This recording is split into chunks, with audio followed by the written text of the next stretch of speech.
नमस्कार स्टूडेंट्स, मैं अरविंदा घड़ई हूं। आप देख रहे हैं ज्ञानदीप ओडिशा चैनल। आज हम कंटिन्यू करेंगे BCom fourth semester minor business regulatory framework unit 1 introduction Indian contract act 1872 part 4। अगर आपने पहले पार्ट्स नहीं देखे हैं तो चैनल के प्लेलिस्ट से जरूर देखिए। तो चलिए आज का सेशन शुरू करते हैं। जैसा कि आप नोट्स में देख रहे हैं, आज हम इंडियन कॉन्ट्रैक्ट एक्ट के 3 बहुत ही इंपॉर्टेंट कॉन्सेप्ट्स कवर करने वाले हैं। सबसे पहले हम समझेंगे कि कंसेंट और फ्री कंसेंट क्या होता है। फिर हम आगे बढ़ेंगे कंसिडरेशन की तरफ और लास्ट में हम डिस्कस करेंगे agreements in restraint of trade. तो चलिए एक एक करके शुरू करते हैं। ओके, सो हमारा पहला टॉपिक है कंसेंट एंड फ्री कंसेंट। ये इंडियन कॉन्ट्रैक्ट एक्ट के सेक्शन 13 और सेक्शन 14 में दिया गया है। देखिए, किसी भी वैलिड कॉन्ट्रैक्ट की नींव होती है कंसेंट। अगर पार्टीज के बीच में आपसी सहमति ही नहीं है तो कॉन्ट्रैक्ट बन ही नहीं सकता। इसलिए ये कंसेप्ट बहुत ही जरूरी है। तो सबसे पहले आखिर ये कंसेंट है क्या? सेक्शन 13 के मुताबिक अग्रीमेंट बिटवीन टू और more persons on the same thing in the same sense. इस लाइन में जो सबसे इंपॉर्टेंट फ्रेज है वो है same thing in the same sense. इसका सिंपल सा मतलब ये होता है कि दोनों पार्टीज एक ही चीज के बारे में एक ही तरीके से सोच रहे हैं और अग्री कर रहे हैं। लीगल लैंग्वेज में इसके लिए एक मैक्सिम यूज होता है कंसेंसस एड इडम, जिसका मतलब है मीटिंग ऑफ माइंड्स, मतलब दोनों का दिमाग एक ही बात पर मिलना चाहिए। चलिए इस एग्जाम्पल को देखते हैं। ए अग्री करता है अपनी कार बी को बेचने के लिए और बी भी वही कार खरीदने के लिए अग्री करता है। यहाँ पर दोनों के माइंड्स मीट कर गए, इसलिए हम कहेंगे कि कंसेंट है। अब नीचे फ्लो चार्ट देखिए। अगर नो कंसेंसस एड इडम है तो नो कंसेंट, और इसका सीधा नतीजा क्या निकलता है? नो कंसेंट मतलब नो कॉन्ट्रैक्ट। ये रूल हमेशा याद रखिएगा। ठीक है, तो अब हमने ये तो समझ लिया कि कंसेंट जरूरी है, लेकिन सिर्फ कंसेंट होना काफी नहीं है। वो कंसेंट फ्री भी होना चाहिए, यानी स्वतंत्र। सेक्शन 14 कहता है कि कंसेंट को फ्री तभी माना जाएगा जब वो इन 5 चीजों से प्रभावित ना हो। कौन सी है वो 5 चीजें? Number 1 coercion, number 2 undue influence, number 3 fraud, number 4 misrepresentation और नंबर 5 मिस्टेक। सिंपल वर्ड्स में, अगर इन 5 में से कोई भी चीज प्रेजेंट है तो कंसेंट फ्री नहीं है। और अब इस रेड बॉक्स पर ध्यान दीजिए, एग्जाम के पॉइंट ऑफ व्यू से ये बहुत इंपॉर्टेंट है। If consent is not free तो उस कॉन्ट्रैक्ट का स्टेटस क्या होगा? वो कॉन्ट्रैक्ट वॉइडेबल बन जाता है। वॉइडेबल का मतलब है कि जिस पार्टी से जबरदस्ती या धोखे से कंसेंट लिया गया है उसके पास ऑप्शन होता है कि वो कॉन्ट्रैक्ट को कैंसिल करे या कंटिन्यू करे। चलिए अब इन 5 फ्लॉज को डिटेल में देखते हैं। पहला है कोercion, जिसका जिक्र सेक्शन 15 में है। डेफिनेशन कहती है forcing a person to enter into a contract by threat और अनलॉफुल एक्ट। इसका मतलब है किसी व्यक्ति को डराकर, धमकाकर या कोई गैर कानूनी काम करके कॉन्ट्रैक्ट में एंटर करवाना। जैसे एग्जाम्पल में दिया है, किसी को फिजिकल हार्म की धमकी देकर अग्रीमेंट साइन करवाना। ये एक तरह का फिजिकल या मेंटल प्रेशर है। दूसरा फ्लॉ है अनड्यू इन्फ्लुएंस, सेक्शन 16 में। ये कोercion से थोड़ा अलग है। इसका मतलब है using a dominant position to obtain an unfair advantage over another person. यहां पर कोई फिजिकल थ्रेट नहीं है, बल्कि एक रिश्ते का फायदा उठाया जाता है जहां एक पार्टी दूसरी पार्टी से ज्यादा पावरफुल या डोमिनेंट पोजीशन में होती है। फॉर एग्जाम्पल, पेरेंट और चाइल्ड, डॉक्टर और पेशेंट या टीचर और स्टूडेंट का रिश्ता। इन रिश्तों में ट्रस्ट होता है और उसी ट्रस्ट का गलत इस्तेमाल करके कॉन्ट्रैक्ट करवाना अनड्यू इन्फ्लुएंस कहलाता है। नेक्स्ट फ्लॉ नंबर 3 है फ्रॉड, जिसे सेक्शन 17 डिफाइन करता है। फ्रॉड क्या है? Intentional deception to induce a person into a contract. यहां पर जो कीवर्ड आपको हमेशा याद रखना है वो है इंटेंशनल, मतलब जानबूझकर धोखा देना। नोट्स में इसके कुछ टाइप्स दिए गए हैं, जैसे जानबूझकर कोई झूठी बात बताना, किसी जरूरी फैक्ट को छुपाना या फिर कोई ऐसा वादा करना जिसे पूरा करने का इरादा ही ना हो। अब आते हैं फ्लॉ नंबर 4 पर, जो है मिसरिप्रेजेंटेशन, सेक्शन 18। ये फ्रॉड से काफी मिलता जुलता लगता है, लेकिन इसमें एक बहुत बड़ा फर्क है। मिसरिप्रेजेंटेशन है a false statement made without intent to deceive, मतलब यहां भी गलत बात बताई जा रही है लेकिन अनजाने में, गलती से। बोलने वाले को खुद लगता है कि वो सच बोल रहा है। ये टी डायग्राम देखिए, ये डिफरेंस को बिल्कुल क्लियर कर देगा। फ्रॉड में इंटेंशन टू डिसीव यानी धोखा देने का इरादा होता है, जबकि मिसरिप्रेजेंटेशन एक इनोसेंट मिस्टेक है। दोनों में स्टेटमेंट फॉल्स है पर इंटेंशन का फर्क है। और आखिरी फ्लॉ है मिस्टेक, जो सेक्शंस 20 से 22 में कवर होता है। मिस्टेक का मतलब है erroneous belief about the facts of the agreement, मतलब अग्रीमेंट के किसी जरूरी फैक्ट को लेकर गलत फहमी होना। जैसा कि डायग्राम में दिखाया गया है, ये 2 तरह की हो सकती है।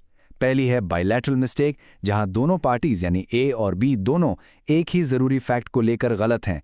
ऐसे केस में कॉन्ट्रैक्ट वॉइड हो जाता है, यानी शुरू से ही इनवैलिड। दूसरी है यूनिलैटरल मिस्टेक, जहां सिर्फ एक पार्टी गलत है। ऐसे केस में कॉन्ट्रैक्ट आमतौर पर वैलिड रहता है। ओके, चलिए इस टेबल से हम सारी चीज़ों को एक साथ रिवाइज कर लेते हैं। अगर फ्री कंसेंट है तो कॉन्ट्रैक्ट बिल्कुल वैलिड है, कोई इशू नहीं। अगर consent coercion, undue influence, fraud या मिसरिप्रेजेंटेशन से लिया गया है तो कॉन्ट्रैक्ट वॉइडेबल होगा। याद है ना, वॉइडेबल का मतलब जिस पार्टी का कंसेंट फ्री नहीं था उसकी मर्जी पर डिपेंड करेगा।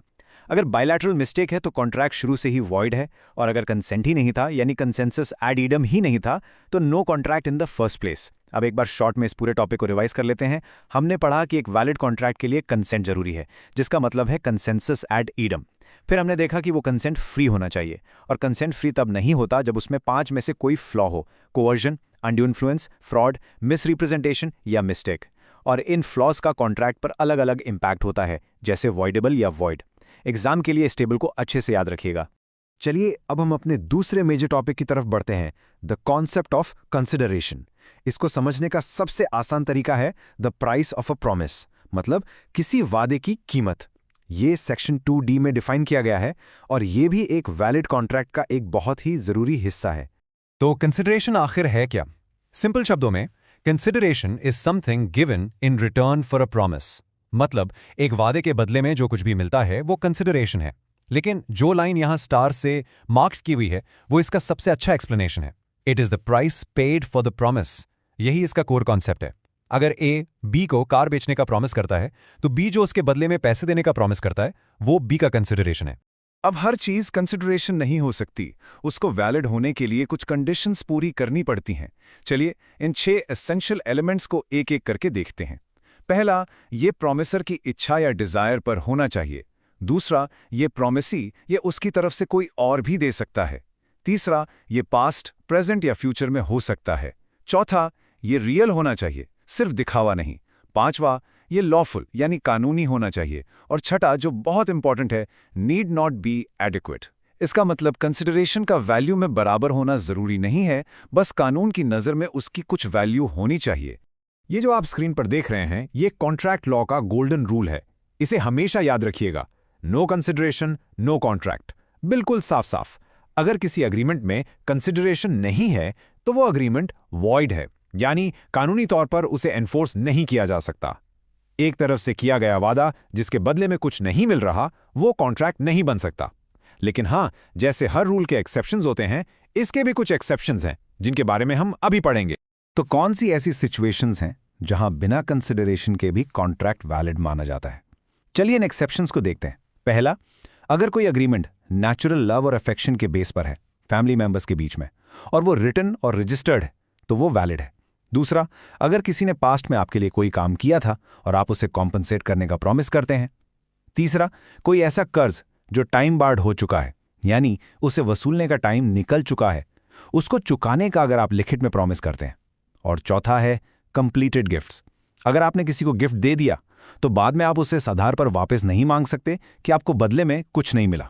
ओके, अब इस टेबल से जल्दी से इसके इम्पैक्ट को भी समझ लेते हैं। अगर कंसिडरेशन लॉफुल है तो कॉन्ट्रैक्ट वैलिड है। अगर कंसिडरेशन है ही नहीं यानी नो कंसिडरेशन तो कॉन्ट्रैक्ट वॉइड है। हाँ, उन एक्सेप्शंस को छोड़कर जो हमने अभी डिस्कस किए। और अगर कंसिडरेशन अनलॉफुल है जैसे चोरी का माल, या इम्पॉसिबल है जैसे आसमान से तारे तोड़कर लाना, तो भी कॉन्ट्रैक्ट वॉइड है। तो चलिए अब कंसिडरेशन टॉपिक का एक शॉर्ट रीकैप कर लेते हैं। हमने जाना कि consideration price for a promise है। एक वैलिड कंसिडरेशन के 6 एसेंशियल एलिमेंट्स होते हैं। गोल्डन रूल है नो कंसिडरेशन नो कॉन्ट्रैक्ट, लेकिन इसके कुछ एक्सेप्शंस भी हैं जैसे नेचुरल लव एंड अफेक्शन वाले केसेस। और आखिर में कंसिडरेशन का नेचर ही ये तय करता है कि कॉन्ट्रैक्ट वैलिड होगा या वॉइड। चलिए अब हम अपने आखिरी टॉपिक पर आते हैं, जो है agreements in restraint of trade. ये सेक्शन 27 के अंडर आता है। इसका मेन मकसद हर इंसान के काम करने की आज़ादी यानी फ्रीडम ऑफ ऑक्यूपेशन को प्रोटेक्ट करना है। ये एक फंडामेंटल राइट है कि कोई भी इंसान अपनी मर्जी का लॉफुल प्रोफेशन, ट्रेड या बिजनेस कर सकता है। तो ये agreement in restraint of trade होता क्या है? ये कोई भी ऐसा अग्रीमेंट है जिसके थ्रू किसी इंसान को कोई लॉफुल प्रोफेशन, ट्रेड या बिजनेस करने से रोका जाता है। इसके बारे में सेक्शन 27 का रूल बहुत ही साफ और सख्त है। रूल कहता है, every agreement by which anyone is restrained from exercising a lawful profession, trade और बिजनेस इज वॉइड। मतलब ऐसा कोई भी अग्रीमेंट शुरू से ही वॉइड यानी इनवैलिड है। सिंपल। इसके कुछ एसेंशियल फीचर्स देखते हैं। ऐसा एग्रीमेंट किसी के बिजनेस करने के अधिकार पर रोक लगाता है। ये रोक पूरी तरह से भी हो सकती है या किसी हिस्से में भी, और इसका मेन पर्पस इकोनॉमिक फ्रीडम को प्रोटेक्ट करना है। इसलिए ऐसे एग्रीमेंट्स जनरली वॉइड होते हैं। चलिए एग्जाम्पल्स देखते हैं। पहला, ए अग्री करता है बी के साथ कि वो कटक सिटी में कोई दूसरी दुकान नहीं खोलेगा। ये एग्रीमेंट वॉइड है। दूसरा, एक एम्प्लॉय अग्री करता है कि नौकरी छोड़ने के बाद वो उस फील्ड में कभी भी काम नहीं करेगा। ये भी वॉइड है, क्योंकि ये उसके काम करने की आज़ादी पर अनुचित रोक लगा रहा है। लेकिन इस रूल का भी एक बहुत इंपॉर्टेंट एक्सेप्शन है जो सेक्शन 27 में ही दिया गया है, और वो है सेल ऑफ गुडविल। गुडविल का मतलब होता है बिजनेस की रेप्यूटेशन या नाम। जब कोई अपना बिजनेस उसकी गुडविल के साथ बेचता है तो वो खरीदार से ये अग्रीमेंट कर सकता है कि वो उस जैसे बिजनेस को एक सर्टेन एरिया में एक सर्टेन टाइम तक नहीं करेगा।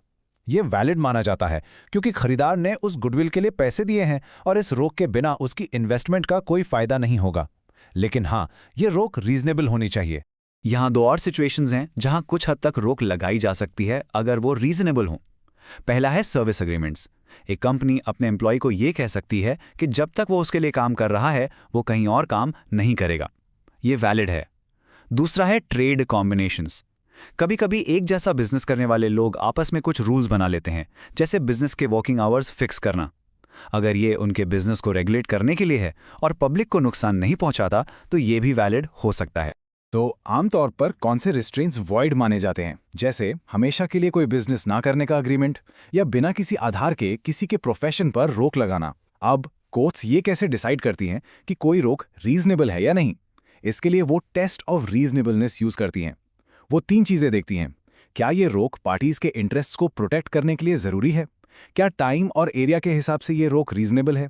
और क्या ये पब्लिक के इंटरेस्ट के खिलाफ तो नहीं है? ओके, चलिए इस स्टिकी नोट से इस टॉपिक का एक क्विक रिवीजन कर लेते हैं। 5 की पॉइंट्स याद रखिए। पहला, सेक्शन 27 रेस्ट्रेंट ऑफ ट्रेड के बारे में है। दूसरा, ऐसे एग्रीमेंट्स जनरली वॉइड होते हैं। तीसरा, इसका मेन मकसद फ्रीडम ऑफ ट्रेड को प्रोटेक्ट करना है। चौथा, इसका सबसे बड़ा एक्सेप्शन है सेल ऑफ गुडविल। और पांचवा, सर्विस एग्रीमेंट्स में एम्प्लॉयमेंट के दौरान रीजनेबल रिस्ट्रिक्शंस वैलिड हो सकते हैं।